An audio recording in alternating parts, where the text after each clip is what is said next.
सिख किसी फेथ का विरोधी नहीं है। सिख अपने मजहब का फैलाव करने लई तलवार का इस्तेमाल नहीं करता। सिख किसी नूं जाके ये नहीं कहता कि तेरा धर्म ठीक नहीं है जां तू नरकां च जाएगा जां हैल च जाएगा, जे तू मेरे मजहब च आ जाए तो फिर तेरे लिए जिहड़ा है वो स्वर्ग के दरवाजे नहीं। गुरु नानक साहब ने स्पष्ट कर दिता सी बगदाद दे विच जदों उन्हां दी ਜਿਹੜੇ ਹਾਜ਼ੀ ਨੇ ਉਹਨਾਂ ਦੇ ਨਾਲ ਗੁਫ਼ਤਗੂ ਹੁੰਦੀ ਹੈ, ਵੱਡੇ ਵੱਡੇ ਦੀਨਦਾਰ ਜਦੋਂ ਪੁੱਛਦੇ ਨੇ ਕਿ ਪੁੱਛਣ ਖੋਲ ਕਿਤਾਬ ਨੂੰ ਹਿੰਦੂ ਵੱਡਾ ਕਿ ਮੁਸਲਮਾਨ ਹੋਈ, ਬਾਬਾ ਆਖੇ ਹਾਜੀਆਂ ਸ਼ੁਭ ਅਮਲਾਂ ਬਾਝੋਂ ਦੋਨੋਂ ਰੋਈ। ਕਿ ਭਾਈ ਅਲਟੀਮੇਟਲੀ ਰੱਬ ਦੀ ਦਰਗਾਹ ਦੇ ਵਿੱਚ ਜਿਹੜਾ ਫੈਸਲਾ ਉਹ ਅਮਲ ਦੇ ਨਾਲ ਹੋਣਾ ਹੈ ਕਿ ਤੁਸੀਂ ਜ਼ਿੰਦਗੀ ਕਿਵੇਂ ਗੁਜ਼ਾਰੀ, ਜਿਹਨੂੰ ਅਲਾਮਾ ਇਕਬਾਲ ਨੇ ਕਿਹਾ ਅਮਲ ਸੇ ਜ਼ਿੰਦਗੀ ਬਣਤੀ ਹੈ जन्नत भी जहन्नम भी, ये खाकी अपनी फितरत से ना नूरी है ना नारी है। अज भी साडी कोई ब्रह्म कोई हिंदू धर्म के खिलाफ जंग नहीं है, स्टेट के खिलाफ है, पर स्टेट जदों मजहब के पिछे लुकदी है, अज हिंदूत्ववादी आइडियोलॉजी के थले दूसरिਆਂ ਦੇ हक खो रहे हो। इसे तरह मुगल बादशाहां का भी एक हिस्सा वो देखदा सी, आप उन्हां दीयां जिंदगियां तुसीं आशी भी देखते हो, उन्हां चों तुहानूं कोई प्रैक्टिसिंग मुसलमान सिंबल नज़र नहीं आते, लेकिन वो इस्तेमाल करते सी एक तबके नूं खुश करन दे लई। दर्शकों ब्रेक तो बाद तुहाडा सब दा भरपूर स्वागत है। सो व्यूअर्स, अज बाबा बंदा सिंह बहादुर जी का 305वां शहीदी दिन है। बाबा बंदा सिंह बहादुर ने दशमेश पिता दी बख्शत दे थापड़े नाल जिथे दुष्टां ਨੂੰ ਸੋਧਿਆ, ਉੱਥੇ 1710 ਵਿੱਚ ਖਾਲਸਾ ਰਾਜ ਵੀ ਸਥਾਪਿਤ ਕੀਤਾ, ਜਿਹੜਾ ਕਿ ਸਮੁੱਚੀ ਇਨਸਾਨੀਅਤ ਦੇ ਭਲੇ ਦਾ ਰਾਹ ਸੀ। ਸੋ ਇਸ ਬਾਰੇ ਆਪਾਂ ਵਿਚਾਰ ਚਰਚਾ ਕਰਨ ਜਾ ਰਹੇ ਹਾਂ। ਸੋ ਅਸੀਂ ਚਾਹਾਂਗੇ ਕਿ ਤੁਸੀਂ ਨਾਲ ਇਸੇ ਤਰ੍ਹਾਂ ਜੁੜੇ ਰਹਿਣਾ। ਦੇਖਣ ਸੁਣੀਆਂ ਲਿਖਣ ਲਈ ਤੁਹਾਡਾ ਸਭ ਦਾ ਬਹੁਤ ਬਹੁਤ ਸ਼ੁਕਰੀਆ ਜੀ। ਡਾਕਟਰ ਸਾਹਿਬ ਕੀ ਕਹਿਣਾ ਚਾਹੋਗੇ? ਦੇਖੋ, ਲਗਭਗ 8-10 ਹਜ਼ਾਰ ਸਾਲ ਦੀ ਇਨਸਾਨੀ ਤਾਰੀਖ ਦੇ ਵਿੱਚ ਸਿੱਖ ਧਰਮ 553 ਸਾਲ ਪੁਰਾਣਾ ਹੈ। ਜੇ ਗੁਰੂ ਨਾਨਕ ਸਾਹਿਬ ਦੇ प्रकाश के नाल इसकी शुरुआत का वरा असी गिणदे, और उस दे विच भी अगों खालसा पंथ जिहड़ा 1699 ईस्वी की विसाखी नूं शिवालक दीयां पहाड़ियां दे विच तख्त श्री केसगढ़ साहब के मुकाम ते तलवार की धार तो 5 सिखां की परख करके उन्हां नूं सिंह कौर रूप दे विच 5 ककारी रूप दे विच केस कशहरा कंगा कड़ा किरपान और एक रहत दे के सिख दे सामने जिहड़ा खालसा रूप है, और उही गुरु नानक साहब की आइडियोलॉजी की कंटीन्यूटी 1469 तो 1699 तक पहुँचदियाँ 230 साल बाद गुर संगत कीनी खालसा मन मुखी दोहेला वाह वाह गोबिंद सिंह आपे गुर चेला। ਹੁਣ ਉਹੀ ਗੁਰੂ ਕੀ ਸੰਗਤ, ਜਿਸ ਦੇ ਲਈ ਲਫ਼ਜ਼ ਸੰਗਤ ਸਿੱਖ ਇਸਤੇਮਾਲ ਹੁੰਦਾ ਸੀ, ਉਹੀ ਖਾਲਸਾ ਰੂਪ ਦੇ ਵਿੱਚ ਸਿੰਘ ਸਿੰਘਣੀਆਂ ਦੇ ਰੂਪ ਦੇ ਵਿੱਚ, ਔਰ ਉਹਨਾਂ ਦਾ ਇੱਕ ਕੋਡ, ਉਹਨਾਂ ਦੇ ਸਾਹਮਣੇ ਚੈਲੰਜ, ਔਰ ਉਹਨਾਂ ਦੇ ਜ਼ਿੰਮੇ ਜਿਨ੍ਹਾਂ ਤੋਂ ਫਿਰ 10ਵੇਂ ਪਾਤਸ਼ਾਹ ਖੁਦ ਅੰਮ੍ਰਿਤ ਲੈ ਕੇ ਗੋਬਿੰਦ ਰਾਏ ਉਹਨਾਂ ਦਾ ਪਹਿਲਾ ਨਾਂ ਸੀ, ਉਸ ਤੋਂ ਗੋਬਿੰਦ ਸਿੰਘ ਬਣਦੇ ਨੇ, और ये खालसे दे जिम्मे कम लाया जाता। और ये जदों असी खालसा लफज देखते तो खालसा रॉयल नूं कहंदे ने, और ये अज भी हैदराबाद रियासत दे विच तुसी ओल्ड रिकॉर्ड देख सकते हो, जिहड़ी जमीन की मलकीयत सिद्धी बादशाह की हुंदी सी उहनूं खालसा जमीन कहा जाता सी। परशियन दे विच खालस नाल भी इस नूं जोड़िया जाता है, जिहड़ी चीज़ प्योर होए, इंप्योर नहीं है, इंप्योरिटी कढ़ दे खालस, पर एक खालसा दा रॉयल। और यही जदों तुसी अकाल पुरख रब दी दा जिहड़ा है वो रूप दे विच किसी फर्ज नूं जिहड़ा निभांदे हो, तो फिर जदों असी ये ग्रीटिंग भी हुंदी है कि खालसा वाहिगुरू दा साजिया होया, क्योंकि उन्हां कदरां कीमतां नूं उन्हां वैल्यूज़ नूं लैके जिहड़ा वो जीएगा जिहड़ियां रब दीयां सिफतां ने, जो रब चाहुंदा है कि हर इंसान दे विच होण। और जदों तुसी वाहिगुरू दे रब दे रस्ते ते तुरदे हो, वाहिगुरू जी का खालसा ते वाहिगुरू जी, फिर जिहड़ी तुहानूं विक्टरी मिलदी है वो तुहाडी नहीं है। तुसी उहदे च इंडिविजुअल हंकार दे विच अनां दी भुख दे विच ना आओ, ये विक्टरी उस रब दी है, क्योंकि सच हक इंसाफ ਜਿੱਥੇ ਪ੍ਰੀਵੇਲ ਕਰੇਗਾ, ਇਹ ਰੱਬ ਦੇ ਹੀ ਟ੍ਰੇਟਸ ਨੇ। ਰੱਬ ਚਾਹੁੰਦਾ ਕਿ ਭਾਈ ਉਹ ਇਸ ਧਰਤੀ ਦੇ ਉੱਤੇ ਇਨਸਾਫ ਹੋਏ, ਕੋਈ ਕਿਸੇ ਦਾ ਹੱਕ ਨਾ ਖੋਏ। ਔਰ ਇਹੀ ਫਰਮਾਨ ਜਿਹੜਾ ਪੰਜਵੇਂ ਪਾਤਸ਼ਾਹ ਨੇ ਗੁਰਬਾਣੀ ਦੇ ਵਿੱਚ ਦਿੱਤਾ, ਹੁਣ ਹੁਕਮ ਹੋਆ ਮਿਹਰਬਾਨ ਦਾ, ਪੈ ਕੋਏ ਨਾ ਕਿਸੇ ਰੰਜਾਨ ਦਾ, ਸਭ ਸੁਖਾਲੀ ਵੁੱਠੀਆ, ਇਹ ਹੋਆ ਹਲੀਮੀ ਰਾਜ ਜਿਉ। ਕਿ ਇਹ ਰੱਬ ਦਾ ਹੁਕਮ ਹੈ, ਮਿਹਰਬਾਨ, ਰੱਬ ਮਿਹਰਬਾਨ ਹੈ, ਰਹੀਮ ਹੈ, ਕਾਦਰ ਹੈ, ਕਰੀਮ ਹੈ। ਔਰ ਉਹ ਮਿਹਰਬਾਨ ਰੱਬ ਕੀ ਚਾਹੁੰਦਾ ਹੈ? ਹੁਣ ਹੁਕਮ ਹੋਆ ਮਿਹਰਬਾਨ ਦਾ, ਪੈ ਕੋਈ ਨਾ ਕਿਸੇ ਰੰਜਾਨ ਦਾ, ਕਿ ਇਸ ਧਰਤੀ ਦੇ ਉੱਤੇ ਕੋਈ ਕਿਸੇ ਨੂੰ ਤੰਗ ਨਾ ਕਰੇ, ਕੋਈ ਕਿਸੇ ਦਾ ਹੱਕ ਨਾ ਖੋਏ, ਸਭ ਸੁਖਾਲੀ ਵੁੱਠੀ ਹੈ, ਸਾਰੇ ਸੁਖੀ ਵਸਣ, ਇਹੀ ਹਲੇਮੀ ਰਾਜ ਹੈ। ਸੋ ਜਦੋਂ ਅਸੀਂ ਗੁਰੂ ਗ੍ਰੰਥ ਸਾਹਿਬ ਦੀ ਬਾਣੀ ਵੱਲ ਦੇਖਦੇ ਹਾਂ ਤੇ ਜਿਹੜੇ ਰਾਜ ਦੇ, ਚੰਗੇ ਰਾਜ ਦੇ, ਅਦਲ ਵਾਲੇ ਰਾਜ ਦੇ ਬੀਜ ਨੇ ਉਹ ਉਸ ਦੇ ਵਿੱਚ ਮੌਜੂਦ ਨੇ। ਕਿ ਸਿੱਖ ਨੇ ਜਦੋਂ ਟੈਂਪੋਰਲ ਵਰਲਡ ਦੇ ਵਿੱਚ ਆਣਾ, ਵਰਲਡਲੀ ਉਸ ਦੇ ਕੀ ਫਰਜ਼ ਨੇ ਉਹ ਨਿਭਾਣੇ ਨੇ, ਤਾਂ ਉਸ ਨੂੰ ਇਸ ਗੱਲ ਦਾ ਧਿਆਨ ਰਹੇ ਕਿ ਇਹ ਧਰਤੀ, ਕਬੀਰ ਧਰਤੀ ਸਾਧ ਕੀ ਤਸਕਰ ਬੈਸੈ ਗਾਹੇ, ਕਿ ਇਹ ਜਿਹੜੀ ਜ਼ਮੀਨ ਹੈ, ਧਰਤੀ ਹੈ, ਇਹ ਖੂਬਸੂਰਤ ਪਲੈਨਟ ਹੈ, ਇਹ ਭਲੇ ਲੋਕਾਂ ਲਈ ਹੈ, ਇਹ ਭਲੇ ਕੰਮਾਂ ਲਈ ਹੈ, ਇਹ ਤਸਕਰਾਂ ਲਈ ਨਹੀਂ ਹੈ, ਚੋਰਾਂ ਲਈ ਨਹੀਂ ਹੈ, ਇਹ ਟਾਇਰੈਂਟਸ ਲਈ ਨਹੀਂ ਹੈ। ਇਸ ਲਈ ਜਿਹੜਾ ਫਰਜ਼ ਖਾਲਸੇ ਦੇ ਉੱਤੇ ਗੁਰੂ ਕਲਗੀਧਰ ਨੇ ਆਇਤ ਕੀਤਾ, ਜਿਹੜਾ ਉਹਨਾਂ ਵਰਿਆਂ ਲਈ ਨਹੀਂ ਸੀ, ਜਾਂ ਸਿਰਫ ਅੱਜ ਨਹੀਂ ਹੈ, ਟਿਲ ਐਟਰਨਿਟੀ, ਜਦੋਂ ਤੱਕ ਇਹ ਧਰਤੀ ਹੈ ਔਰ ਜਦੋਂ ਤੱਕ ਇਸ ਧਰਤੀ ਤੇ ਇੱਕ ਵੀ ਸਿੱਖ ਜਿਉਂਦਾ ਹੈ, ਉਹ ਇਸ ਫਰਜ਼ ਦੇ ਲਈ ਪਾਬੰਦ ਹੈ। ਖਾਲਸਾ ਸੋਏ ਜੋ ਨਿਰਧਨ ਕੋ ਪਾਲੇ, ਖਾਲਸਾ ਸੋਏ ਜੋ ਦੁਸ਼ਟ ਕੋ ਗਾਲੇ। ਕਿ ਖਾਲਸਾ ਉਹ ਹੈ ਜਿਹੜਾ ਨਿਰਧਨ ਦੀ, ਧਨ ਪੈਸੇ, ਨਿਰਧਨ ਜਿਹਦੇ ਕੋਲ ਪੈਸਾ ਨਹੀਂ ਹੈ, ਹੈਵ ਨਾਟ ਹੈ, ਉਸ ਦੇ ਸਿਰ ਦੇ ਉੱਤੇ ਆ ਕੇ ਖਲੋਂਦਾ, ਉਸ ਨੂੰ ਪ੍ਰੋਟੈਕਟ ਕਰਦਾ ਹੈ।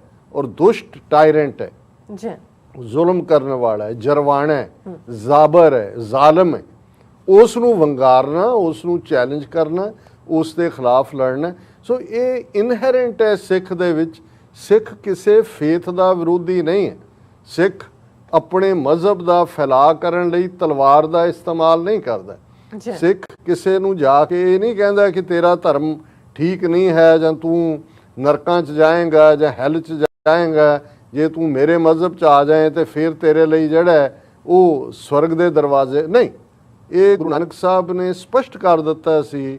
ਬਗਦਾਦ ਦੇ ਵਿੱਚ ਜਦੋਂ ਉਹਨਾਂ ਦੀ ਜਿਹੜੇ ਹਾਜ਼ੀ ਨੇ ਉਹਨਾਂ ਦੇ ਨਾਲ ਗੁਫ਼ਤਗੂ ਹੁੰਦੀ ਆ, ਉਹਨਾਂ ਦੇ ਉੱਥੋਂ ਦੇ ਆਲਮ ਫਜ਼ਲ, ਵੱਡੇ ਵੱਡੇ ਦੀਨਦਾਰ ਜਦੋਂ ਪੁੱਛਦੇ ਨੇ ਕਿ ਪੁੱਛਣ ਖੋਲ ਕਿਤਾਬ ਨੂੰ, ਹਿੰਦੂ ਵੱਡਾ ਕਿ ਮੁਸਲਮਾਨ ਹੋਈ, ਬਾਬਾ ਆਖੇ ਹਾਜੀਆਂ ਸ਼ੁਭ ਅਮਲਾਂ ਬਾਝੋਂ ਦੋਨੋਂ ਰੋਈ। ਕਿ ਭਾਈ ਅਲਟੀਮੇਟਲੀ ਰੱਬ ਦੀ ਦਰਗਾਹ ਦੇ ਵਿੱਚ ਜਿਹੜਾ ਫੈਸਲਾ ਉਹ ਅਮਲ ਦੇ ਨਾਲ ਹੋਣਾ ਹੈ, ਕਿ ਤੁਸੀਂ ਜ਼ਿੰਦਗੀ ਕਿਵੇਂ ਗੁਜ਼ਾਰੀ। ਜਿਹਨੂੰ ਅਲਾਮਾ ਇਕਬਾਲ ਨੇ ਕਿਹਾ, ਅਮਲ ਸੇ ਜ਼ਿੰਦਗੀ ਬਣਤੀ ਹੈ, जन्नत भी जहन्नम भी, ये खाकी अपनी फितरत से ना नूरी है ना नारी है।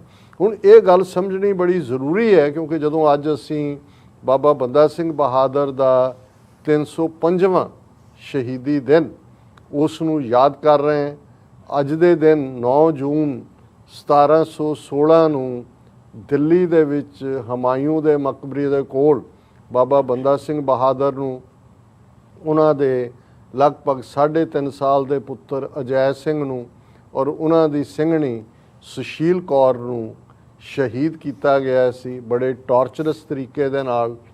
ਹੁਣ ਗੱਲ ਉਹੀ ਬਾਬਾ ਬੰਦਾ ਸਿੰਘ ਬਹਾਦਰ ਜਿਹਨੂੰ ਅਸੀਂ ਜਦੋਂ ਅੱਜ ਬਰੇਵ ਹਾਰਟ ਔਰ ਪਹਿਲੇ ਸਿੱਖ ਰਾਜ ਦੇ ਬਾਨੀ ਦੇ ਤੌਰ ਦੇ ਉੱਤੇ ਵੀ ਯਾਦ ਕਰਦੇ ਹਾਂ। ਹਾਲਾਂ ਨਾ ਉਹ ਤਖਤ ਤੇ ਬੈਠੇ, ਨਾ ਉਹਨਾਂ ਨੇ ਆਪਣੇ ਆਪ ਨੂੰ ਬਾਦਸ਼ਾਹ ਐਲਾਨੇ, ਲੇਕਿਨ ਉਹੀ ਦੋ ਕੰਮ, ਰਾਜ ਸ਼ਕਤੀ, ਸਿਆਸੀ ਪਾਵਰ ਕਿਉਂ ਜ਼ਰੂਰੀ ਹੈ। ਜੇ ਤੁਹਾਡੇ ਕੋਲ ਸਿਆਸੀ ਪਾਵਰ ਨਹੀਂ ਹੈ, ਤੁਸੀਂ ਸਰਬੱਤ ਦਾ ਭਲਾ ਵੀ ਨਹੀਂ ਕਰ ਸਕਦੇ।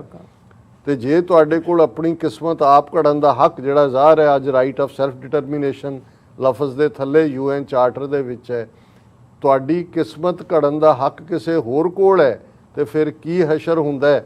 ਅੱਜ ਭਾਰਤ ਦੇ ਨਕਸ਼ੇ ਦੇ ਵਿੱਚ ਸਿੱਖ ਕੌਮ ਕਿਸ ਹਾਲ ਦੇ ਵਿੱਚ ਹੈ, 200 ਮਿਲੀਅਨ ਤੋਂ ਜ਼ਿਆਦਾ ਮੁਸਲਮਾਨ ਕਿਸ ਹਾਲ 'ਚ ਨੇ, ਕਸ਼ਮੀਰੀ ਕਿਸ ਹਾਲਤ 'ਚ ਜੀ ਰਹੇ ਨੇ, ਨਾਰਥ ਈਸਟ ਦੇ ਟਰਾਈਬਲ ਲੋਕ ਕਿਸ ਹਾਲਤ 'ਚ ਨੇ, ਈਸਾਈਆਂ ਦਾ ਤਾਂ ਕਹਿਣਾ ਹੀ ਕੀ ਹੈ। ਉਹ ਤਾਂ ਪਹਿਲਾਂ ਤੋਂ ਹੀ ਉਹ ਬਹੁਤ ਸਾਰੇ ਉਹਨਾਂ 'ਚੋਂ ਸ਼ੂਦਰ ਵਰਗ 'ਚੋਂ ਸਨ। ਪਹਿਲਾਂ ਉਹਨਾਂ ਨੇ 3-4 ਹਜ਼ਾਰ ਸਾਲ ਬ੍ਰਾਹਮਣਾਂ ਦੀ ਵੈਸੇ ਡੋਮੀਨੈਂਸ ਦੇਖੀ, ਫਿਰ ਉਹਨਾਂ ਦੇਖਿਆ ਵੀ ਸ਼ਾਇਦ ਅੰਗਰੇਜ਼ ਆ ਗਏ ਨੇ ਮਜ਼ਹਬ ਚੇਂਜ ਨਾਲ, ਉਹਨਾਂ ਨੂੰ ਕੋਈ ਬਰਾਬਰੀ ਮਿਲੇਗੀ, ਲੇਕਿਨ ਉਹ ਉਸੇ ਹੀ ਹਾਲ ਦੇ ਵਿੱਚ ਨੇ।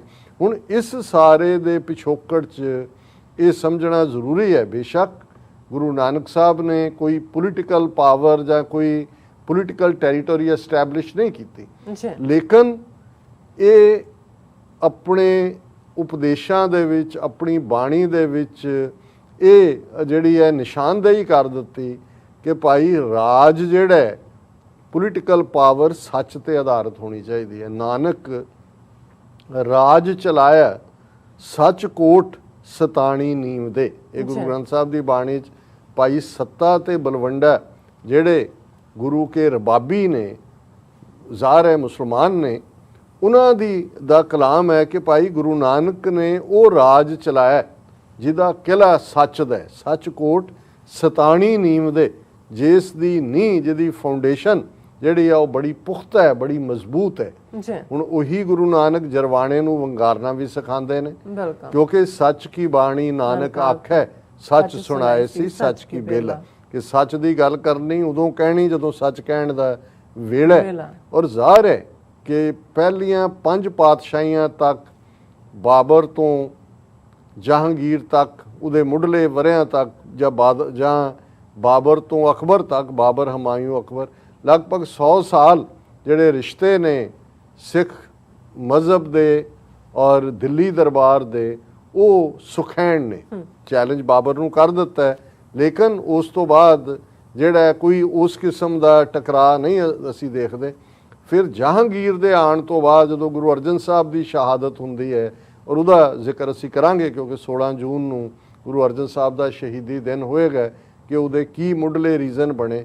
ਸੋ ਜਿਹੜੀ ਟੱਕਰ ਹੈ ਉਹ ਬਾਦਸ਼ਾਹਤ ਨਾਲ ਹੈ। ਇਸ ਗੱਲ ਦਾ ਧਿਆਨ ਰਹੇ ਕਿ ਇਸਲਾਮ ਦੇ ਖਿਲਾਫ ਜੰਗ ਨਹੀਂ ਸੀ। ਅੱਜ ਵੀ ਸਾਡੀ ਕੋਈ ਹਿੰਦੂ ਧਰਮ ਦੇ ਖਿਲਾਫ ਜੰਗ ਨਹੀਂ ਹੈ, ਸਟੇਟ ਦੇ ਖਿਲਾਫ ਹੈ। ਪਰ ਸਟੇਟ ਜਦੋਂ ਮਜ਼ਹਬ ਦੇ ਪਿੱਛੇ ਲੁਕਦੀ ਹੈ, ਅੱਜ ਹਿੰਦੂਤਵਾਦੀ ਆਈਡੀਓਲੋਜੀ ਦੇ ਥੱਲੇ ਦੂਸਰਿਆਂ ਦੇ ਹੱਕ ਖੋਹ ਰਹੇ ਹੋ। ਇਸੇ ਤਰ੍ਹਾਂ ਮੁਗਲ ਬਾਦਸ਼ਾਹਾਂ ਦਾ ਵੀ ਇੱਕ ਹਿੱਸਾ ਉਹ ਦੇਖਦਾ ਸੀ। ਆਪ ਉਹਨਾਂ ਦੀਆਂ ਜ਼ਿੰਦਗੀਆਂ 'ਚ ਤੁਸੀਂ ਆਸ਼ੀ ਵੀ ਦੇਖਦੇ ਹੋ, ਉਹਨਾਂ 'ਚ ਤੁਹਾਨੂੰ ਕੋਈ ਪ੍ਰੈਕਟਿਸਿੰਗ ਮੁਸਲਮਾਨ ਸਿੰਬਲ ਨਜ਼ਰ ਨਹੀਂ ਆਉਂਦੇ, ਲੇਕਿਨ ਉਹ ਇਸਤੇਮਾਲ ਕਰਦੇ ਸੀ ਇੱਕ ਤਬਕੇ ਨੂੰ ਖੁਸ਼ ਕਰਨ ਦੇ ਲਈ ਦੂਸਰਿਆਂ ਦੀ ਪਰਸੀ। ਇਹੀ ਕਾਰਨ ਸੀ ਕਿ ਸਾਈਂ ਮੀਆਂ ਮੀਰ ਹਰਮੰਦਰ ਸਾਹਿਬ ਦੀ ਨੀਂਹ ਰੱਖਦੇ ਨੇ, ਨਬੀ ਖਾਨ, ਗਨੀ ਖਾਨ, ਗੁਰੂ ਕਲਗੀਧਰ ਪਾਤਸ਼ਾਹ ਦੀ ਸਭ ਤੋਂ ਔਖੀ ਮੂਮੈਂਟ 'ਚ ਉਹਨਾਂ ਦੇ ਰੈਸਕਿਊ 'ਤੇ ਆਉਂਦੇ ਨੇ।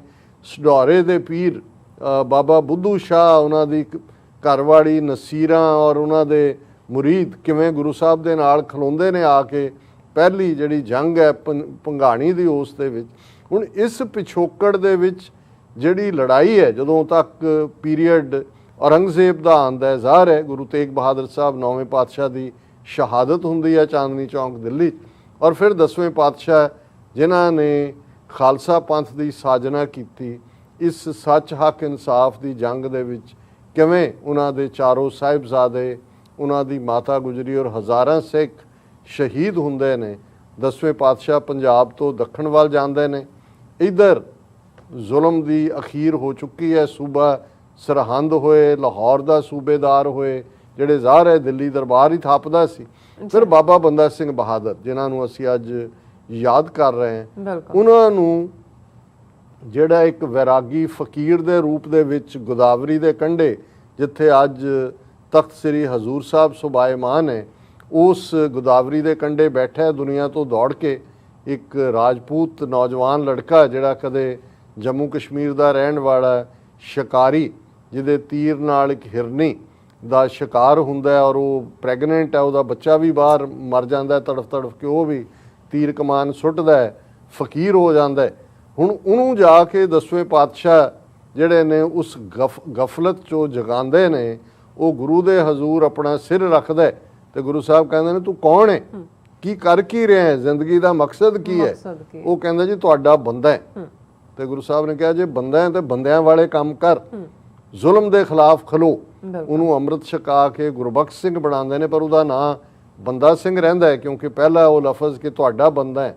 ਔਰ ਉਸ ਨੂੰ ਫਿਰ ਪੰਜਾਬ ਵੱਲ ਤੋਰਦੇ ਨੇ ਨਗਾਰਾ ਦੇ ਕੇ, ਜਿਹੜਾ ਪੋਲੀਟੀਕਲ ਸੋਵਰਨਿਟੀ ਦਾ ਸਾਈਨ ਹੈ, ਨਿਸ਼ਾਨ ਸਾਹਿਬ, 5 ਸਿੱਖਾਂ ਦੀ ਕੌਂਸਲ, 5 ਤੀਰਾਂ ਦੀ ਬਖਸ਼ਿਸ਼, ਔਰ ਕਿ ਉਹੀ ਕਿ ਨਿਰਤਨ ਕੋ ਪਾਲੇ ਦੁਸ਼ਟ ਕੋ ਗਾਲੇ। ਬੰਦਾ ਸਿੰਘ ਬਹਾਦਰ ਪੰਜਾਬ ਪੜ੍ਹਦੇ ਨੇ ਔਰ ਕਿਵੇਂ 1708 ਤੋਂ 1710 ਤੱਕ ਪਹੁੰਚਦੇ ਆ, ਸਾਊਥ ਤੋਂ ਲੈ ਕੇ ਕਿਵੇਂ ਉਹ ਇਲਾਕੇ ਫਤਿਹ ਕਰਦੇ, ਸਹਾਰਨਪੁਰ, ਮੇਰਠ, ਸੋਨੀਪਤ, ਕਰਨਾਲ, ਸਮਾਣਾ, ਸਡੌਰਾ, ਔਰ ਇਹ ਸਾਰੇ ਕਰਦੇ ਕਰਦੇ 1710 ਦੇ ਵਿੱਚ ਸਰਹੰਦ ਜਿਹੜਾ ਪ੍ਰੋਵਿੰਸ ਸੀ ਉਸ ਦਾ ਹੈੱਡਕੁਆਰਟਰ, ਉਹਨਾਂ ਦੀਆਂ ਫੌਜਾਂ ਨੂੰ ਡਿਫੀਟ ਕਰਦੇ ਨੇ ਚਾਪੜਚਿੜੀ ਦੇ ਮੈਦਾਨ 'ਚ। 14 ਮਈ ਨੂੰ ਪਹਿਲਾ ਖਾਲਸਾ ਰਾਜ ਜਿਹੜਾ 1710 ਦੇ ਵਿੱਚ ਐਸਟੈਬਲਿਸ਼ ਹੁੰਦਾ, ਜਿਸ ਦਾ ਜਿਵੇਂ ਅਸੀਂ ਅਕਸਰ ਜ਼ਿਕਰ ਕਰਦੇ ਹਾਂ, ਉਸ ਦਾ ਉਹ ਕੋਈ ਬੰਦਾ ਸਿੰਘ ਆਪ ਬਾਦਸ਼ਾਹ ਨਹੀਂ ਬਣਦਾ, ਭਾਈ ਬਾਜ ਸਿੰਘ ਉਹਦੀ ਸੇਵਾ ਨੂੰ, ਉਹ ਕਿਸੇ ਤਖਤ 'ਤੇ ਨਹੀਂ ਬੈਠਦਾ, ਆਪਣੇ ਨਾਂ ਦਾ ਸਿੱਕਾ ਨਹੀਂ ਚਲਾਉਂਦਾ। ਔਰ ਜਿਹੜਾ ਪਹਿਲਾ ਆਰਡਰ ਸਿੱਖ ਰਾਜ ਦਾ ਹੁੰਦਾ, ਜ਼ਮੀਨ ਵਾਹੁਣ ਵਾਲਾ ਜ਼ਮੀਨ ਦਾ ਮਾਲਕ ਹੈ, tiller of the land is the owner of the land. ਔਰ ਉਸ ਦਾ ਸਿੱਕਾ ਚੱਲਦਾ ਫਾਰਸੀ ਜ਼ਬਾਨ ਦੇ ਵਿੱਚ, ਅੱਖਰ ਉਕਰੇ ਹੋਏ ਨੇ, ਸਿੱਕਾ ਜ਼ਦ ਬਰ ਹਰ ਦੋ ਆਲਮ, ਤੇਗ ਨਾਨਕ ਵਾਹਬ ਅਸਤ, ਫਤਿਹ ਗੋਬਿੰਦ ਸਿੰਘ ਸ਼ਾਹੇ ਸ਼ਾਹਾਂ, ਫਜ਼ਲ ਸੱਚਾ ਸਾਹਿਬ ਅਸਤ। ਕਿ ਇਹ ਦੋ ਜਹਾਨਾਂ ਦੇ ਵਿੱਚ ਸਿੱਕਾ ਗੁਰੂ ਨਾਨਕ ਦੀ ਤੇਗ ਔਰ 10ਵੇਂ ਪਾਤਸ਼ਾਹ ਗੁਰੂ ਗੋਬਿੰਦ ਸਿੰਘ ਸਾਹਿਬ ਦੀ ਫਤਿਹ ਦੀ ਬਖਸ਼ਿਸ਼ ਨਾਲ ਅਸੀਂ ਜਾਰੀ ਕੀਤਾ। ਜਿਹੜੀ ਸ਼ਾਹੀ ਸਟੈਂਪ ਹੈ, ਰਾਇਲ ਸਟੈਂਪ ਦੇ ਉੱਤੇ ਇਹ ਅਲਫਾਜ਼ ਉਕਰੇ ਹੋਏ ਨੇ, ਦੇਗੋ ਤੇਗੋ ਫਤਿਹ ਹੋ, ਨੁਸਰਤ ਬੇਦਰੰਗ ਯਾਫਤ ਅਜ਼ ਨਾਨਕ ਗੁਰੂ ਗੋਬਿੰਦ ਸਿੰਘ। ਦੇਗ, ਤੇਗ, ਫਤਿਹ ਤੇ ਅਨਹਿੰਡਰਡ ਸਪਲਾਈਜ਼, ਅਟੁੱਟ ਬਖਸ਼ਿਸ਼ਾਂ, ਇਹ ਸਾਨੂੰ ਗੁਰੂ ਨਾਨਕ ਗੁਰੂ ਗੋਬਿੰਦ ਸਿੰਘ ਸਾਹਿਬ ਨੇ ਕੀਤੀਆਂ। ਸੋ ਜ਼ਾਹਰ ਹੈ ਜਦੋਂ ਤੁਸੀਂ ਬਾਦਸ਼ਾਹ ਨੂੰ ਚੈਲੰਜ ਕਰਦੇ ਹੋ, ਉਸ ਵੇਲੇ ਔਰੰਗਜ਼ੇਬ ਦਾ ਲੜਕਾ ਬਹਾਦਰ ਸ਼ਾਹ ਤਖਤ 'ਤੇ ਸੀ, ਸਾਊਥ ਦੇ ਵਿੱਚ ਫਸਿਆ ਹੋਇਆ ਸੀ ਦੱਖਣ, ਉਹ ਪੰਜਾਬ ਵੱਲ ਮਾਰਚ ਕਰਦਾ ਵੱਡੀ ਫੌਜ ਦੇ ਨਾਲ, ਬੰਦਾ ਸਿੰਘ ਰਿਟਰੀਟ ਕਰਦਾ, ਫਿਰ ਉਹ ਹਾਈਡ ਐਂਡ ਸੀਕ ਚੱਲਦੀ ਹੈ, ਬਹਾਦਰ ਸ਼ਾਹ ਮਰ ਜਾਂਦਾ ਹੈ, ਫਰੂਖ ਸਿਰ ਬਾਦਸ਼ਾਹ ਬਣ ਜਾਂਦਾ ਹੈ। ਐਕਸਪੀਡੀਸ਼ਨਸ ਵੀ ਜਾਰੀ ਨੇ, ਵਿਕਟਰੀਜ਼ ਵੀ ਹੋ ਰਹੀਆਂ, ਡਿਫੀਟਸ ਵੀ ਹੋ ਰਹੀਆਂ, ਇਲਾਕਾ ਫਤਿਹ ਵੀ ਹੋ ਰਿਹਾ, ਖੁਸ਼ ਵੀ ਰਿਹਾ। ਫਾਈਨਲੀ 1715 ਦੇ ਵਿੱਚ ਬਾਬਾ ਬੰਦਾ ਸਿੰਘ ਬਹਾਦਰ ਆਪਣੇ ਸਾਥੀ ਸਿੰਘਾਂ ਦੇ ਨਾਲ, ਆਪਣੇ ਫੈਮਿਲੀ ਦੇ ਨਾਲ ਗੁਰਦਾਸ ਨੰਗਲ ਡਿਸਟ੍ਰਿਕਟ ਗੁਰਦਾਸਪੁਰ ਦੀ ਗੜੀ 'ਚ ਘਿਰ ਜਾਂਦੇ ਨੇ। 8-9 ਮਹੀਨੇ ਘੇਰਾ ਚੱਲਦਾ, ਘੇਰੇ ਦੇ ਵਿੱਚ ਰਹਿੰਦੇ ਨੇ। ਫਾਈਨਲੀ ਜਿਹੜਾ ਉਹ ਗ੍ਰਿਫਤਾਰ ਹੁੰਦੇ ਨੇ ਔਰ ਦਿੱਲੀ ਲਿਜਾ ਕੇ ਅੱਜ ਦੇ ਦਿਨ ਉਹਨਾਂ ਨੂੰ ਕਿਵੇਂ ਟੌਰਚਰ ਕਰਕੇ ਸ਼ਹੀਦ ਕੀਤਾ ਜਾਂਦਾ ਹੈ। ਉਹਨਾਂ ਦੇ 4 ਸਾਲ ਦੇ ਬੱਚੇ ਅਜੈ ਸਿੰਘ ਨੂੰ ਮਾਰ ਕੇ ਉਹਦਾ ਦਿਲ ਉਹਨਾਂ ਦੇ ਮੂੰਹ ਦੇ ਵਿੱਚ ਤੁੰਨਿਆ ਜਾਂਦਾ ਹੈ, ਉਹਨਾਂ ਦੀ ਸਿੰਘਣੀ ਨੂੰ ਸ਼ਹੀਦ ਕੀਤਾ ਜਾਂਦਾ। ਔਰ 700 ਹੋਰ ਸਿੱਖ ਜਿਹੜੇ ਨਾਲ ਨੇ, ਇੱਕ ਵੀ ਸਿੱਖ ਜਿਹੜਾ ਉਹ ਡੋਲਦਾ ਨਹੀਂ ਹੈ, ਆਪਣਾ ਮਜ਼ਹਬ ਨਹੀਂ ਬਦਲਣ ਦਾ ਉਹ ਸਿਰ ਨਹੀਂ ਝੁਕਾਉਂਦਾ। ਔਰ ਇਹ 10ਵੇਂ ਪਾਤਸ਼ਾਹ ਦੇ ਜੋਤੀ ਜੋਤ ਸਮਾਨ ਤੋਂ ਬਾਅਦ ਪਹਿਲੀ ਪਰਖ ਸੀ ਸਿੱਖੀ ਦੀ। ਔਰ ਇਸ ਦੇ ਉੱਤੇ ਜਿਹੜੇ ਯੂਰਪੀਅਨ ਉਸ ਵੇਲੇ ਦਿੱਲੀ ਦੇ ਵਿੱਚ ਮੌਜੂਦ 2 ਲਿਖਾਰੀ ਸਨ, ਉਹਨਾਂ ਨੇ ਵੀ ਮੈਂਸ਼ਨ ਕੀਤਾ। ਔਰ ਜਿਨ੍ਹਾਂ ਨੇ ਇਸ ਸਾਰੇ ਪੀਰੀਅਡ ਨੂੰ, ਬੰਦਾ ਸਿੰਘ ਬਹਾਦਰ ਦੀ ਸ਼ਖਸੀਅਤ ਨੂੰ, ਉਹ ਬਰੇਵ ਹਾਰਟ ਵੀ ਹੈ, ਯੋਧਾ ਵੀ ਹੈ, ਸ਼ਹੀਦ ਵੀ ਹੈ। ਔਰ ਉਹਦੇ 'ਚ ਉਹਨਾਂ ਨੇ ਯੂਰਪੀਅਨਸ ਨੇ ਬਾਅਦ ਦੇ ਵਿੱਚ ਜਿਨ੍ਹਾਂ ਨੇ ਇਸ ਦੇ ਉੱਤੇ ਸਿੱਖ ਰਾਜ ਦੇ ਉੱਤੇ ਕਿਤਾਬਾਂ ਵੀ ਲਿਖੀਆਂ, ਉਹਨਾਂ ਨੇ ਕਿਹਾ ਵੀ ਬੇਸ਼ੱਕ ਬੰਦਾ ਸਿੰਘ ਦਾ ਬੜੀ ਸ਼ਾਰਟ ਵਿਕਟਰੀ ਸੀ ਔਰ ਫਿਰ ਉਹ ਡਿਫੀਟ ਸੀ, ਲੇਕਿਨ ਉਹਨੇ ਕਿਹਾ ਕਿ ਵੀ ਬੰਦਾ Singh Bahadur proved that Mughals are not invincible, ਕਿ ਇਹ ਅਜਿੱਤ ਨਹੀਂ ਨੇ, and he made Sikhs sip from the cup of power which taste they never forgot, ਕਿ ਉਹਨਾਂ ਨੂੰ ਉਹਨੇ ਉਹ ਤਾਕਤ ਦੇ ਕੱਪ 'ਚੋਂ ਜਿਹੜਾ ਉਹ ਸਿਪ ਦਵਾਇਆ ਕਿ ਭਾਈ ਅਸੀਂ ਜਿੱਤ ਸਕਦੇ ਹਾਂ। ਔਰ ਉਹੀ ਫਿਰ ਜਿਹੜੇ ਸਧਾਰਨ ਜਿਹੇ ਲੋਕ ਬਿਲਕੁਲ ਹੈਵ ਨਾਟ ਸੀ ਸਮਾਜ ਦੇ, ਬੰਦਾ ਸਿੰਘ ਬਹਾਦਰ ਸ਼ਹੀਦ ਹੋ ਜਾਂਦੇ ਨੇ। ਅਗਲੇ 10-12 ਸਾਲ ਫਿਰ ਪਰਸੀਕਿਊਸ਼ਨ ਦਾ ਦੌਰ ਹੈ, ਪੂਰੀ 1 ਸਦੀ ਜਿਹੜੀ ਘੱਲੂਘਾਰਿਆਂ 'ਚੋਂ ਗੁਜ਼ਰਦੇ ਨੇ, ਸਿਰਾਂ ਦੇ ਮੁੱਲ ਪੈਂਦੇ ਨੇ। 12 ਮਿਸਲਾਂ ਦੇ ਰੂਪ 'ਚ ਜਿਹੜੀਆਂ ਨੇ ਅੱਡ-ਅੱਡ ਟੈਰੀਟਰੀਜ਼ ਕੰਕਰ ਕਰਕੇ 12 ਮਿਲੀਟੈਂਟ ਗਰੁੱਪ ਬਣਦੇ ਨੇ, ਜਿਨ੍ਹਾਂ ਨੂੰ ਅਸੀਂ ਮਿਸਲ ਕਹਿੰਦੇ ਹਾਂ ਹਿਸਟਰੀ 'ਚ। ਫਿਰ ਮਹਾਰਾਜਾ ਰਣਜੀਤ ਸਿੰਘ 3rd ਜਨਰੇਸ਼ਨ 1799 ਚ ਲਾਹੌਰ ਦੇ ਉੱਤੇ ਜਿਹੜਾ ਆਪਣੀ ਹਕੂਮਤ ਕਾਇਮ ਕਰਦੇ ਨੇ। ਔਰ ਇਹ ਜਿਹੜਾ ਸਾਰੀ ਸਦੀ ਦਾ ਸਫ਼ਰ ਹੈ, ਜਿਸ ਨੂੰ ਬਾਬਾ ਬੁੱਲੇ ਸ਼ਾਹ ਨੇ ਕਿਹਾ ਕਿ ਭੂਰਿਆਂ ਵਾਲੇ ਰਾਜੇ ਕੀਤੇ, ਮੁਗਲਾਂ ਜ਼ਹਿਰ ਪਿਆਲੇ ਪੀਤੇ, ਕਿ ਭੂਰਿਆਂ ਦੀ ਬੁੱਕੜ ਮਾਰਨ ਵਾਲੇ, ਸਧਾਰਨ ਖੇਤੀਬਾੜੀ ਕਰਨ ਵਾਲੇ, ਉਹ ਲੋਕ ਜਿਨ੍ਹਾਂ ਨੂੰ ਜੱਟ ਬੂਟ ਕਿਹਾ ਜਾਂਦਾ ਸੀ, ਜਿਹੜੇ ਆਪਣੀਆਂ ਜ਼ਮੀਨਾਂ ਦੇ ਵਿੱਚ ਵੀ ਆਪਣੀਆਂ ਜ਼ਮੀਨਾਂ ਦੇ ਮਾਲਕ ਨਹੀਂ ਸੀ, ਉਹਨਾਂ ਨੇ ਜਿਹੜਾ ਕਿਵੇਂ ਰਾਜ ਪਲਟਾ ਲਿਆਂਦਾ। ਇਹ ਜਿਹੜੇ ਡਿਸਪੋਜ਼ੈਸ ਸੀ ਸਮਾਜ ਦੇ, ਉਹਨਾਂ ਦੀ ਚੇਂਜ ਹੈ। ਇਨਫੈਕਟ ਜਿਹੜਾ ਸਿੱਖ ਰੈਵੋਲੂਸ਼ਨ ਹੈ, ਇਹਨੂੰ ਜੇ ਇਸ ਰੰਗ ਦੇ ਵਿੱਚ ਦੇਖਿਆ ਜਾਏ ਕਿ ਭਾਈ ਇਹ ਉਹਨਾਂ ਨੂੰ ਤਾਕਤਵਰ ਬਣਾਉਣਾ ਸੀ ਜਿਨ੍ਹਾਂ ਬਾਰੇ ਗੁਰੂ ਕਲਗੀਧਰ ਪਾਤਸ਼ਾਹ ਨੇ ਫਰਮਾਇਆ ਸੀ ਕਿ ਜਿਨ ਕੀ ਜ਼ਾਤ ਵਰਣ ਕੁਲ ਮਾਹੇ, ਸਰਦਾਰੀ ਨਾ ਭਈ ਕਦਾਹੇ, ਤਿਨ ਹੀ ਕੋ ਸਰਦਾਰ बनाऊं तब गोविंद सिंह नाम कहूँ, कि जिन्हों दे कोई ने इन गरीब सिखन को देऊं पातशाही, ये याद रखें हमरी गुरियाई। और वही समाज दे लोग, कोई नाई, कोई जट, कोई छींबा, कोई चूर, कोई दलत, जिन्हों नूं ब्राह्मण बराबर ते नहीं सी बहन दिंदा, अणमनुखी उन्हां दे नाल वरतारा हुंदा सी, उन्हां ने उस धरती दे खमीर नूं बदलिया। वो बलकार योधे उस धरती दे उत्ते पैदा होए, और ਜਿਹੜੇ ਅੱਜ ਵੀ ਲਗਾਤਾਰ ਬੇਸ਼ੱਕ ਇਹ ਸਿਰਾਂ ਦੀ ਫਸਲ ਹੈ, ਖੂਨ ਵੀ ਡੁੱਲਦਾ ਹੈ, ਪਰ ਜਿੱਥੇ ਡੁੱਲਦਾ ਖੂਨ ਸ਼ਹੀਦਾਂ ਦਾ, ਤਕਦੀਰ ਬਦਲਦੀ ਕੌਮਾਂ ਦੀ, ਰੰਬੀਆਂ ਨਾਲ ਖੋਪਰ ਲੱਥਣ ਜਾ, ਤਸਵੀਰ ਬਦਲਦੀ ਕੌਮਾਂ ਦੀ। ਜੀ ਡਾਕਟਰ ਸਾਹਿਬ ਤੁਹਾਡਾ ਬਹੁਤ ਬਹੁਤ ਸ਼ੁਕਰੀਆ। ਸੋ ਇੱਥੇ ਲੈਣੇ ਬ੍ਰੇਕ। ਵਿਊਅਰਸ ਬ੍ਰੇਕ ਤੇ ਜਾਣ ਤੋਂ ਪਹਿਲਾਂ ਅਸੀਂ ਤੁਹਾਨੂੰ ਅਪੀਲ ਤੇ ਬੇਨਤੀ ਕਰਦੀ ਵਿਊਅਰਸ, ਜਿਸ ਤਰ੍ਹਾਂ ਕਿ ਤੁਸੀਂ ਜਾਣਦੇ ਹੋ ਕਿ ਟੀਵੀ 84 ਇੱਕ ਪੰਥਕ ਚੈਨਲ ਹੈ, ਔਰ ਟੀਵੀ 84 ਦੀ ਚੜ੍ਹਦੀ ਕਲਾ ਲਈ ਵੱਧ ਤੋਂ ਵੱਧ ਡੋਨੇਟ ਕਰੋ। ਡੋਨੇਟ ਕਰਨ ਲਈ ਸਾਡੀ ਵੈਬਸਾਈਟ tv84.tv ਤੇ ਜਾ ਕੇ ਪੇਪਲ ਦੀ ਵਰਤੋਂ ਕਰਕੇ ਵਨ ਟਾਈਮ ਡੋਨੇਟ ਕਰ ਸਕਦੇ ਹੋ, ਮੰਥਲੀ ਡੋਨੇਟ ਵੀ ਕਰ ਸਕਦੇ ਹੋ। ਤੁਸੀਂ ਟੀਵੀ 84 ਦੇ ਨਾਮ ਤੇ ਚੈੱਕ ਬਣਾ ਕੇ ਸਾਨੂੰ ਮੇਲ ਵੀ ਕਰ ਸਕਦੇ ਹੋ ਸਾਡੇ ਇਸ ਪਤੇ ਤੇ 36-01 37th Avenue, Long Island city, New York 11101 USA, ਜਾਂ ਫਿਰ ਤੁਸੀਂ ਸਾਨੂੰ ਫੋਨ ਰਾਹੀਂ ਵੀ ਸੰਪਰਕ ਕਰ ਸਕਦੇ ਹੋ ਸਾਡੇ ਫੋਨ ਨੰਬਰ ਤੇ 5166191984। ਤੁਸੀਂ ਸਾਨੂੰ ਈਮੇਲ ਵੀ ਕਰ ਸਕਦੇ ਹੋ spot@tv84.tv ਤੇ। ਅਸੀਂ ਤੁਹਾਡੇ ਤਹਿ ਦਿਲ ਤੋਂ ਸ਼ੁਕਰਗੁਜ਼ਾਰ ਹੋਵਾਂਗੇ। ਸੋ ਇੱਥੇ ਲੈਣੇ ਬ੍ਰੇਕ। ਵਿਊਅਰਸ ਤੁਸੀਂ ਸਾਨੂੰ ਇਸੇ ਤਰ੍ਹਾਂ ਹੀ ਬਣੇ ਰਹਿਣਾ। ਮਿਲਦੇ ਹਾਂ ਆਫਟਰ ਦਿਸ ਸ਼ਾਰਟ ਬ੍ਰੇਕ।